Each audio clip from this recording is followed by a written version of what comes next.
ये हमसे जो टकराएगा मिट्टी में मिल जाएगा। हम सब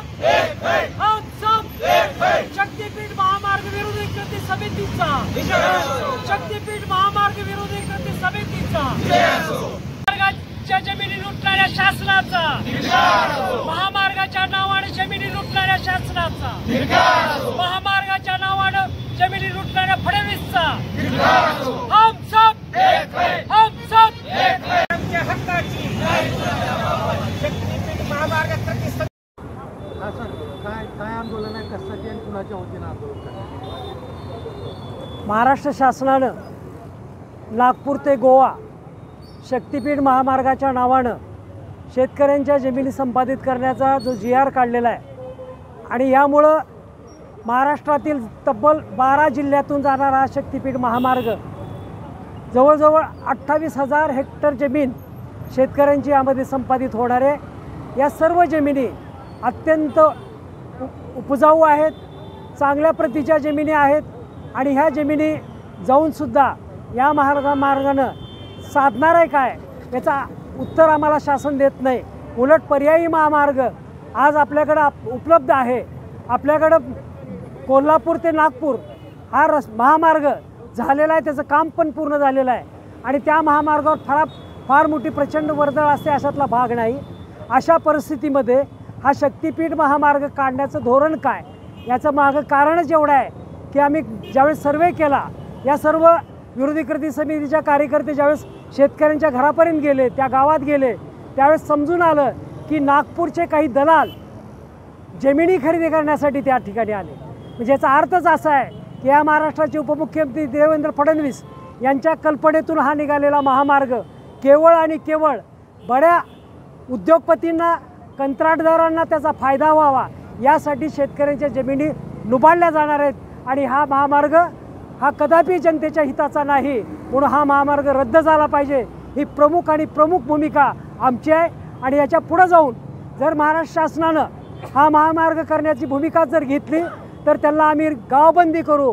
येणाऱ्या प्रत्येक शासनाच्या अधिकाऱ्याला त्या गावात पाऊलसुद्धा ठेवू देणार नाही। कुणी जर येण्याचा प्रयत्न केला तर जशाला तसं उत्तर या ठिकाणी दिलं जाईल आणि हा महामार्ग आम्ही होऊ देणार नाहीत अशी आमची भूमिका आहे। आज मराठवाड्यामध्ये संपूर्ण जिल्ह्याच्या ठिकाणी शक्तिपीठ महामार्ग विरोधी कृती समितीच्या वतीनं धरणे आंदोलन असतील, निदर्शने असतील, निवेदनं असतील, काही ठिकाणी मोर्चा, आज कोल्हापूरमध्ये फार मोठा मोर्चा या माध्यमातून निघतोय। एवढंच नाही तर मी आज शासनाला आणि जनतेला सांगणार आहे, या महामार्गावर जेवढ्या काही लोकसभा कालपरवा निवडणुका झाल्या त्या ठिकाणी महायुतीचा पराभव झालेला आहे। म्हणून शासनाने हे धोका लक्षात घ्यावा आणि हे जनतेच्या हिताचं नाही, म्हणून हा महामार्ग रद्द करावा हीच विरोधी कृती समितीची भूमिका आहे। या विरोधी कृती समितीचे या लातूर जिल्ह्यातील विशेषतः रेणापूर, लातूर, औसा या 3 तालुक्यामधून हा जाणारा महामार्ग आणि अनेक शेतकरी यामध्ये बाधित होत आहेत। त्याचा सर्वे आमचे ॲडव्होकेट गजेंद्र येळकर यांनी केलेलाच आहे। ते सारखं फिरत आहेत, त्यांचे सर्व सहकारी ब्याळे आहेत, सगळेजणच आहेत। म्हणून माझा पुन्हा एकदा एवढीच विनंती आहे शासनाला की हा महामार्ग रद्द करावा आणि धंद्यावाल्यांचे बडे उद्योगपतींचे, कंत्राटदारांचे चोचले पुरवण्याचं आता शासनाला बंद करावं। मी बाधित शेतकरी गजेंद्र येळकर, लातूर जिल्हा रेणापूर तालुक्यातील आहे। आम्ही मराठवाड्यातील प्रातिनिधिक शेतकऱ्यांनी एक संवाद यात्रा काढली 20 मे ते 25 मे या दरम्यान ज्यावेळेस आम्ही या सर्व मराठवाड्यातील सर्व भागात फिरलो त्यावेळेस असं लक्षात आलं की शक्तिपीठ महामार्गामध्ये मराठवाड्यातील सर्वात चांगली जमीन या महामार्गामध्ये बाधित होते। याच्यामध्ये हजारो शेतकरी हे प्रत्यक्ष बाधित होत आहेत आणि त्याच्या आजूबाजूला दोन्ही बाजूनी 1-1 किलोमीटरपर्यंत असंख्य शेतकरी याच्यामध्ये बाधित होण्याची दाट शक्यता आहे।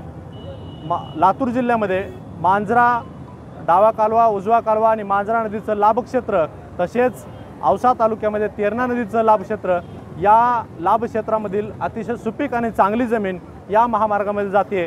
हजारो शेतकरी लातूर जिल्ह्यामध्ये हे बाधित होत आहेत आणि याचा फटका शेतकऱ्यांना प्रत्यक्ष आणि अप्रत्यक्ष ज्यांच्या जमिनी जात नाहीत त्यांना सुद्धा हा बसणार आहे। त्याच्यामुळं आम्ही शेतकरी या महामार्गाला कडाडून विरोध करतोय। हा महामार्ग शासनाला जर करायचा आहे तर हा महामार्ग आमच्या सर्वांच्या प्रयत्नावरूनच न्यावा लागेल। हा महामार्ग कुठल्याही परिस्थितीमध्ये आम्ही करू देणार नाहीत।